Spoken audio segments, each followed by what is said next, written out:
हमारा अनुभव तो ये है कि आज हम विगत 50 वर्षों से यहाँ पर काम कर रहे हैं। इस दौरान तो हमने ये देखा कि जो मार्केट में गुंडागर्दी होती थी, तो लक्ष्मण सिंह गौड़ अंकल के समय के अंदर वो सारी चीज़ें ख़त्म हो गई थी और उसके बाद सारे व्यापारी सुचारू रूप से बिजनेस कर रहे हैं, दुकानदारी कर रहे हैं। आज तक हमें तो कोई परेशानी नहीं आई, ना हमें किसी तरह का कोई फंड देना पड़ा, ना कोई हमारे यहाँ अवैध वसूली के लिए आया। इस तरह की कोई परेशानी हमें आज तक तो नहीं आई है। कोई दबाव गैर परिवार का? कोई दबाव नहीं। दबाव तो क्या है, वो मतलब हमारे एक पारिवारिक मतलब सदस्य जैसे ही हैं। जब भी कोई भी काम होता है हम उन्हें फ़ोन करते, एक फ़ोन पे हमारे सारे काम कर देते। स्मार्ट सिटी की वो हो, ये रोड चौड़ीकरण हो, अतिक्रमण हटाना हो, सब में उन्होंने साथ दिया आज तक। और आज तक जो है तो सारी चीज़ें बिल्कुल सुचारू रूप से उन्होंने चलाई है और समय पे काम किया है। अराजकता की जो बात कर रहे हैं आप, तो उसको देख के ऐसा लगता है कि हमारे शहर के अंदर जो व्यावसायिक क्षेत्रों के अंदर जो उन्नति पिछले 3-4-5 सालों में हुई है स्मार्ट सिटी प्रोजेक्ट के आने के बाद और माननीय लक्ष्मण सिंह गौड़ के महापौर क्षेत्र के बाद जो उन्होंने इस क्षेत्र को डेवलपमेंट किया है, उसके बाद तो व्यवसाय इतना बढ़ गया है और अराजकता वाली स्थिति हमारे बाजार में कहीं पर भी, इस पूरे व्यवसायिक क्षेत्र में कहीं पर भी नहीं है। किसी समय कालांतर में हुआ करती थी जब कुछ असामाजिक तत्व इधर बाजार में बैठकर और गुंडागिर्दी करा करते थे, कुछ फब्दियाँ कसते थे व्यापारियों पर, कुछ अराजकता फैलाया करते थे। अब इस स्थिति में इस बाजार के अंदर कोई भी इस तरह का कोई भी सब्जेक्ट ही नहीं बचा। व्यापारियों का नाम लेकर कहा जा रहा है कि गुंडागर्दी हो रही है, तो इस पर आप क्या कहें? नहीं, हमारे बाजार में, जहाँ तक मैं इस बाजार का उपाध्यक्ष भी हूँ और मुझे जहाँ तक इस विषय की जानकारी है, तो इस बाजार में तो इस समय न सराफा में, न बर्तन बाजार में, न मारोठे बाजार में इस तरह का कोई भी इश्यू बाजार में नहीं आया है अभी तक। तो गौड़ परिवार आज से नहीं 30 साल से चुनाव अयोध्या के नाम से दादागण माने जाते हैं और जिस हिसाब से ये जो परिवार वाला जो मामला जो विवाद आ रहा, इनका कोई भी अस्तित्व इस मामले में नहीं है। क्यों कि चुनाव अगर आते हैं तो हर जगह अर्थ होता है।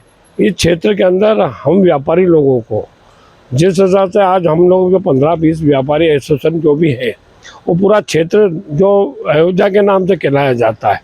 और आज तक भी हमने ऐसी बातें नहीं सुनी। कई बार मुझे जब दादा थे तो अयोध्या के नाम से ये जो चीज़ें जो बनी गई थी, तो आज इतने मतों से नहीं जीतते। अगर जीतते हैं तो आज कहाँ होते, आज कैसे होते? तो ऐसा नहीं माना जाता है। ये 4 नंबर आज का नहीं है। उस जमाने से हम व्यापारी लोगों को जो सुख दुख में साथ मिला है, हम व्यापारी लोग आज भी नहीं चाहते हैं कि हमारे लिए जितना सहयोग करा है इन लोगों ने, हम जीवन भर नहीं भूल सकते व्यापारी क्षेत्र। हाँ सर, मैं यहाँ 40 सालों से व्यापार कर रहा हूँ, कोई भी समस्या नहीं है। सब कोई किसी प्रकार की कोई भी परेशानी नहीं है हमारे। गौड़ परिवार की तरफ से किसी तरह का कोई दबाव कभी व्यापार नहीं, किसी प्रकार कोई अनुभव रहा पुराना आपका? नहीं, हमारे यहाँ सहयोग ही रहा है उनका। क्या था, सहयोग ही रहे हैं। गौड़ साहब तो मेरे दोस्त थे और मेरे साथ में ही रहते थे हमें। और आज तक ऐसा इस प्रकार का तो नोदीपुरे में 40 साल रहे, पर आज तक इस टाइप की कोई बातचीत ही नहीं है कि कोई लेने देने संबंध में कोई उनने कोई प्रकार का दबाव बनाया या उनके परिवार वाले ने बनाया। आज तक ऐसी कोई घटना ही नहीं हुई। 1% भी सत्य नहीं है।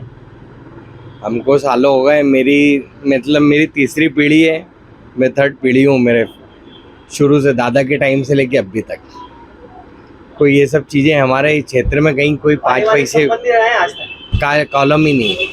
मतलब हमारे यहाँ ये सब सुविधा है ही नहीं, इस टाइप का कोई काम नहीं है हमारे यहाँ।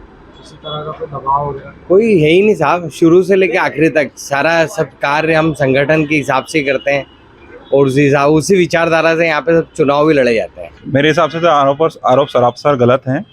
काफ़ी समय से व्यापारियों की जो भी पीड़ाएं हैं वो हम भाभी जी तक पहुँचाते हैं, तो उनका समय पे निराकरण भी होता है और व्यापारियों को काफ़ी सहयोग रहता है हर बार। आप कौन से बाजार को और कौन से व्यापार को रिप्रेजेंट करते हैं? मैं नरसिंह बाजार व्यापारी एसोसिएशन से हूँ और मेरा फर्निशिंग से रिलेटेड व्यवसाय है। और क्या कभी किसी ने बोला आपको कि हम पे दबाव रहता है या कोई गुंडागर्दी हुई? क्या इस तरह का कोई प्रकरण कभी आया गौड़ परिवार की तरफ से? ऐसा कभी भी सुनने में नहीं आया। किसी व्यापारी ने कभी कहा? नहीं, कभी भी नहीं आया। बल्कि सहयोग के लिए हमेशा आया कि सहयोग करते हैं हमेशा व्यापारी का भाभी जी। मैं आपको सीधी सिंपल बात, सबसे सर्वप्रथम अध्यक्ष साटा बाजार विजय बत्रा, और मैं आपको बताऊं कि जनता को भ्रमित किया जा रहा है। इन परिवार के जुड़ने के बाद इस क्षेत्र से गुंडागर्दी खत्म हुई है, न कि बढ़ी है। और हमसे आज तक कभी चंदे की कोई डिमांड नहीं हुई है। अगर और कहीं से प्रेशर आता है तो इनकी वजह से वो रोका भी गया है। ये सब भ्रमित किया जा रहा है जनता को, ऐसी कोई भी बात नहीं है। क्या लग रहा है ये क्यों किया गया? छवि खराब करने का एक वो चल रहा है बस, कि किसी भी तरह भाभी इतने टाइम से इस क्षेत्र की विधायक हैं और बहुत अच्छे होल्ड पे रही हैं, और हम सब भी, हमें ऐसी कोई तकलीफ नहीं है कि उनकी वजह से किसी भी व्यापारी को कोई तकलीफ हुई हो। हमारा सिर्फ फ़ोन पर काम हो जाता है।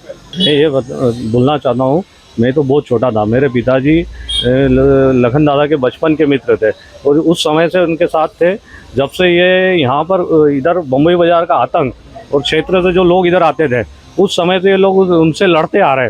और जब से लखन दादा विधायक बने थे, विधायक बनने के बाद यहाँ पर किसी प्रकार का कोई भी डर नहीं है। व्यापारी पूरी तरह सुरक्षित है, पूरी तरह से व्यापार कर रहा है और अच्छे खासे ढंग से व्यापार कर रहा है।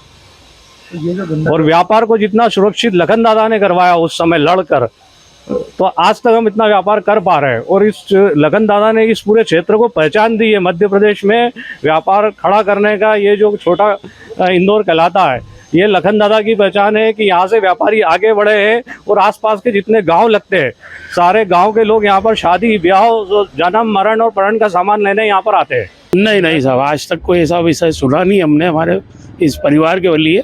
और ये परिवार हमेशा इस बाज़ार के लिए समर्पित रहा है, हर चीज़ के लिए, हर विषय में, जिस भी चीज़ में हम आवाज़ देते हैं फट से खड़े हो जाते हैं भाभी हमारे लिए और एकलव्य जी।